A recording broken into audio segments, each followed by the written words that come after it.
So how would we factor an expression like this? At first glance, it doesn't really match any of the patterns we've kind of learned to look for, but there is a pattern here. I want you to notice something with the exponents.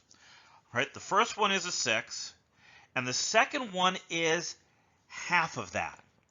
All right, that's a red flag.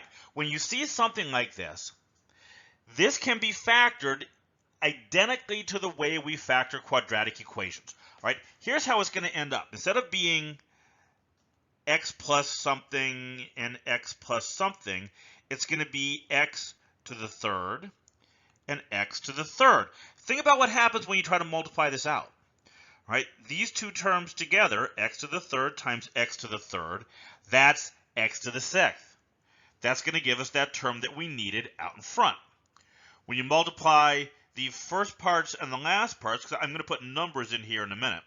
When you multiply here and here, you're going to get 2x to the third terms, and that's going to give us the x to the third term we need in the middle. All right, so where do we go from here? I'm going to apply just our regular quadratic factoring method. I'm going to look for all the numbers that multiply to give me 18.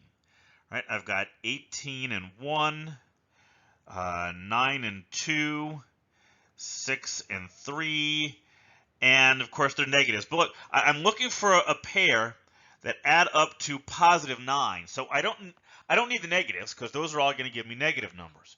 This pair here, 6 plus 3, adds up to 9. So that's going to give me the factored version of my polynomial. X to the third plus 6 times x to the third plus 3.